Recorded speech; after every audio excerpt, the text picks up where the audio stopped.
परमेश्वर के अति पवित्र नाम की महिमा हो। कुलुस्सियों की पत्री 1 अध्याय 4 और 5वां वाक्य।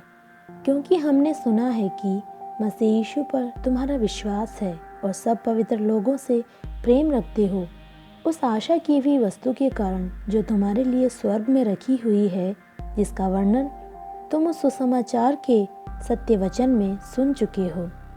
पढ़े हुए अनुग्रहित वचन के आधार पर हमारे बारे में सुनी हुई बातें विषय पर मनन करने के लिए परमेश्वर में समर्पित हूँ। हमारे बारे में दूसरे ने क्या सुना है, किस रीति से दूसरे लोग हमारे बारे में सुनना चाहिए। दूसरे हमारे बारे में कुछ भी सुने, कोई बात नहीं, ऐसा सोचे हुए बेढंग तरीके से जीने के लिए एक मसीही को इजाज़त नहीं है। कुलुस्सियों के विश्वासियों के प्रेरित पौलुस ने कभी नहीं देखा। ऐसा साहित्यकार वर्णन करते हैं।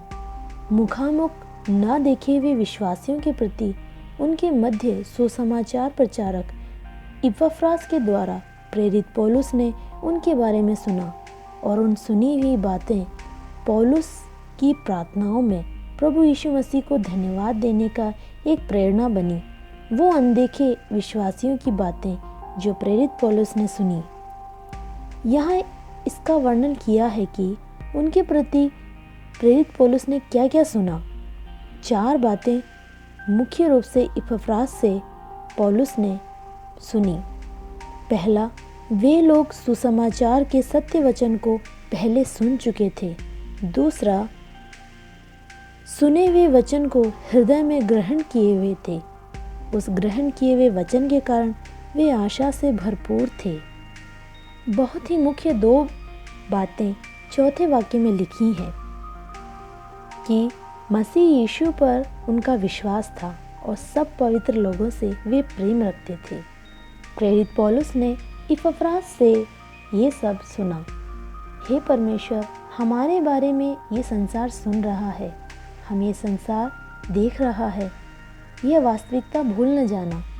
उन समयों में कुलुस्सियों की अवस्था बहुत संपन्न थी, क्योंकि काली बकरी के बालों के लिए प्रसिद्ध और व्यापार का केंद्र कुलुस्सियों के लोग यहूदी धर्म के नहीं थे, पर दूसरे धर्म में रहते हुए मसीह के सुसमाचार के कारण छुटकारे का अनुभव किया और उद्धार को पाया। उनके मध्य बहुत नीच और गंदे उपदेश, अंधविश्वास भी थे।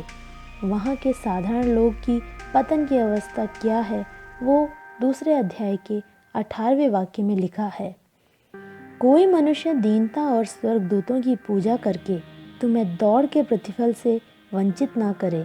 ऐसा मनुष्य देखी हुई बातों में लगा रहता है और अपनी शारीरिक समझ पर व्यर्थ फूलता है। इन सब बातों से हम उनके मध्य के अंधविश्वास और टोने टोटके के बारे में कि वे कितने अधिक थे। वे लोग बहुत से रीति रिवाजों को बहुत प्राथमिकता देते थे। शरीर को कष्ट पहुंचाकर स्वर्गदूतों की आराधना कर आत्मा की शांति के लिए अनेक रिवाजों को करने की आदत, ये सब उनके मध्य में थी। इस तरह के अंधविश्वास में से एक झुंड मसीह द्वारा छुड़ाया गया। वे वापस उसी में नहीं जाकर विश्वास में दृढ़ होकर जीने वाली खबर, सभी को मसीह के प्रेम को दर्शाकर सभी के प्रेम करने वाली बातें इपफ्रास के द्वारा बंदी गृह में पौलुस जब सुन रहा था, तब वह अपना दुख और पीड़े को भूलकर परमेश्वर की स्तुति करने का कारण बना। प्रियो, आज एक निर्णय लें।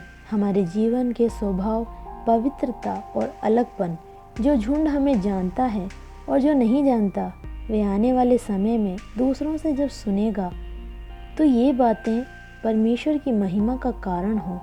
हमारे कारण परमेश्वर का नाम तुच्छ ना हो, पर हमेशा महिमामय होने पाए। Have a blessed day.